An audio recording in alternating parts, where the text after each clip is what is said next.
Bonjour, bonsoir à tous et à toutes. Je suis content de vous retrouver. Aujourd'hui, on parle des bienfaits de la marche. Il y en a plusieurs, vous le savez. J'adore la marche. J'ai écrit un livre sur la marche. Je vous en parle régulièrement. Il y a beaucoup de nouvelles études qui paraissent régulièrement. Donc, on parle des bienfaits de la marche.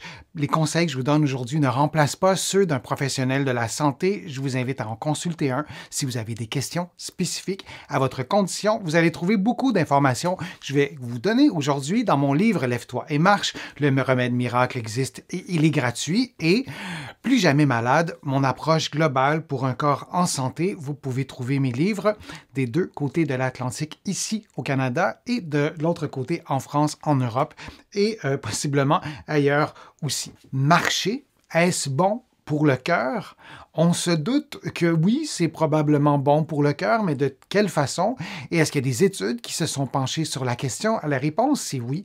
Et lorsqu'on marche, on a besoin de motivation. Je l'ai souvent dit, je me répète, mais c'est tellement important. On vit dans des sociétés qui nous sédentarisent, les écrans, la structure de la société, elle est faite pour qu'on soit assis. En ce moment, je suis assis. On a besoin de motivation extrinsèque, hein, la motivation qui vient de l'extérieur. Oui, on peut aimer marcher, mais parfois on a besoin aussi de motivation qui vient de l'extérieur et une forme de motivation qui est essentielle, c'est se motiver vraiment à bouger régulièrement en se rappelant des bienfaits. Bon, vous pouvez danser comme ça, peut-être pas pas trop longtemps pour votre cou, mais ce que je vais vous présenter dans les prochaines minutes, vous allez peut-être trouver ça motivant et on n'oublie pas que c'est le cas de dire, on oublie les choses. Alors, c'est bien de se rappeler, parce que ce qu'on a appris aujourd'hui, parfois, dans quelques jours, ben, c'est rendu de la grosseur de la dame qui dansait et qu'on voyait beaucoup mieux. Alors, se rafraîchir la mémoire, une petite piqûre de rappel,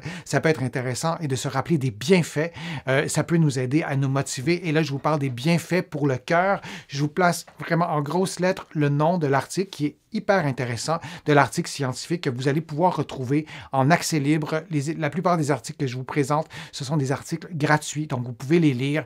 Ce n'est pas toujours hyper scientifique. On peut comprendre, ne serait-ce que le résumé, et ça vous donnera aussi d'autres détails que je ne vous donnerai pas aujourd'hui parce que c'est un article qui est quand même assez long, qui a été réalisé, c'est une méta-analyse qui a été réalisée, qui a tenu compte en fait de 226 000 et quelques-uns supplémentaires participants, et il y a eu un suivi médian de plus de 7 ans. Alors, c'est une étude qui est intéressante, une étude qui est bien faite, c'est une méta-analyse, et ce que ça nous dit, je vous donne les résultats vraiment en bref. Une augmentation de 1000 pas par jour serait associée à une diminution de 15 % du risque de mortalité, toutes causes confondues. Donc, que ce soit un cancer, que ce soit une maladie cardiovasculaire, peu importe. Donc, toutes causes confondues, on a une réduction du risque de mort prématurée, si vous voulez, de 15 % pour chaque 1000 pas. C'est énorme. Et lorsqu'on on observe que nos systèmes de santé explosent de partout, ici au Québec, je crois qu'en France, c'est la même chose. Dites-moi dans votre pays, si vous habitez un autre pays que je n'ai pas nommé, comment se porte votre système de santé. Mais chez nous, c'est absolument catastrophique. On dit toujours qu'on manque de médecins. On ne manque pas de médecins, on a trop de patients.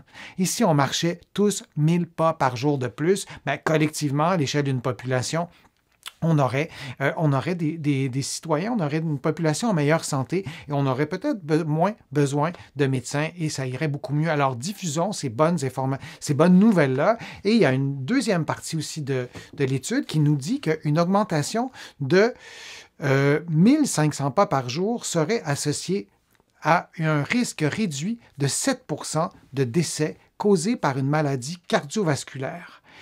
Alors, c'est aussi énorme, hein? On a des gains énormes, c'est le cas de dire énormes à marcher plus souvent. Ça diminue notre risque de plusieurs problèmes de santé, notamment les maladies cardiovasculaires qui sont parmi les principales maladies qui empiètent des années de vie, qui nous tuent, pour le dire froidement, et qui gâchent aussi notre qualité de vie parce qu'on peut faire un AVC, ne pas décéder, mais dans certains cas, pas toujours, mais dans certains cas, avoir une baisse de qualité de vie parce qu'on aura, par exemple, une hémiplégie.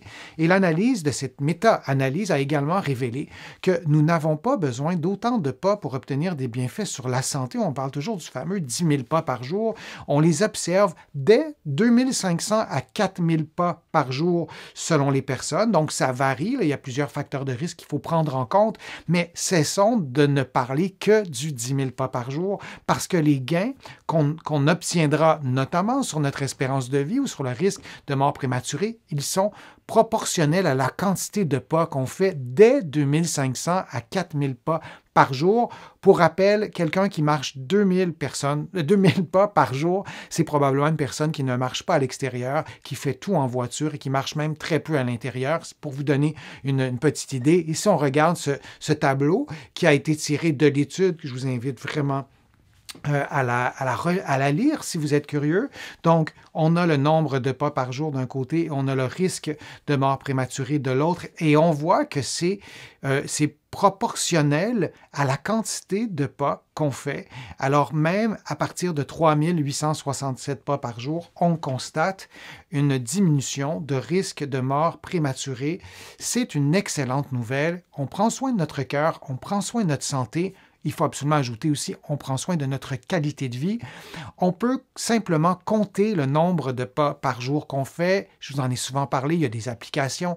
On peut utiliser des petits podomètres mécaniques, là, comme les vieux podomètres qu'on installe à notre ceinture. C'est tout à fait valable pour mesurer le nombre de pas, mesurer le nombre de pas qu'on fait et comparer aussi d'une journée à l'autre. Il y a des personnes qui sont sensibles à l'auto-mesure, le fait de toujours prendre des mesures, son poids, le nombre de pas, sa tension artérielle, sa température.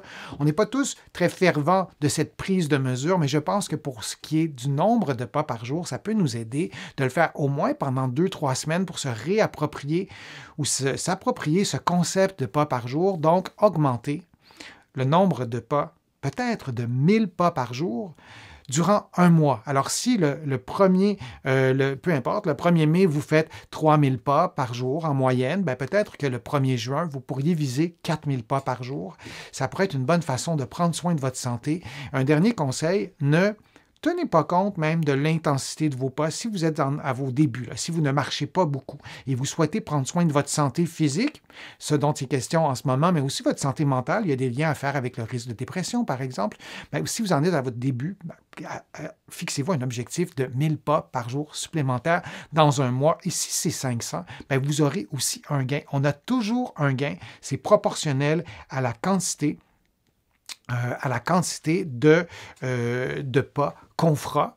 Un dernier conseil, je vous avais dit que c'est le dernier, mais un dernier, si vous souhaitez maximiser les effets sur votre santé de marcher régulièrement, idéalement à l'extérieur, votre santé physique, votre santé mentale, essayez d'atteindre des niveaux d'intensité soutenus pendant au moins 1 à 2 minutes par jour. Comment on reconnaît l'intensité soutenue lorsqu'on marche? Plusieurs d'entre vous, les fidèles de ma chaîne, vous connaissez ces indicateurs-là. On respire plus vite, on a chaud et on a de la difficulté à parler lorsqu'on marche très rapidement ou lorsqu'on marche sur un terrain incliné ou lorsqu'on marche avec un sac à dos, avec un poids. Donc, ça sera plus exigeant et pour atteindre un niveau d'intensité soutenu, on doit répondre à ces critères d'avoir chaud, respirer plus vite et être incapable ou en tout cas avoir beaucoup de difficultés à parler normalement, à tenir une conversation avec quelqu'un d'autre parce qu'on sera à bout de souffle. Mais chose certaine, lorsqu'on marche, oui, c'est bon pour la santé du cœur et c'est bon pour notre santé physique et mentale. Alors, c'est un premier coup de dose supplémentaire de motivation, se rappeler des bienfaits lorsqu'on a peut-être un peu moins envie de marcher. Au-delà du fait que ça fait du bien de marcher, mais en amont, avant de partir à l'extérieur, se rappeler des bienfaits, et c'est gratuit, ça ne coûte rien. On n'est pas obligé de prendre de médicaments pour avoir ces bienfaits-là. Dans certains cas, on a besoin de prendre des médicaments, ce n'est pas le sujet, mais ça nous permet de prendre soin de sa santé physique et mentale et on tire souvent des bienfaits qui sont immédiats. Je vous remercie d'avoir été là, d'avoir posé vos questions. Vous allez trouver beaucoup de renseignements sur mon site web, le www.denisfortier.ca. Vous allez pouvoir aussi faire une contribution si vous le souhaitez. Vous le savez, les contributions me permettent de continuer à vous offrir tous ces contenus. Je vous en propose de plus en plus. Ça me fait plaisir de le faire et j'en profite pour remercier ceux et celles qui ont fait leur contribution. Ça peut être une contribution financière, mais ça peut être aussi une contribution d'une autre autre façon, allez voir sur mon site web par des clics notamment, et ça me permet de vous présenter d'autres contenus et des contenus adaptés à ce que vous souhaitez. Vous allez aussi trouver beaucoup d'informations dans mes livres, notamment Lève-toi et marche, le remède miracle existe et il est gratuit, et Plus jamais malade, mon approche globale pour un corps en santé. Et sur mon site web, vous allez pouvoir aussi vous abonner à une infolettre gratuitement ou à des courriels thématiques. Alors, je vous dis à une prochaine fois, à un prochain direct, à une prochaine vidéo. Je suis toujours ravi de lire vos questions et donc à très bientôt.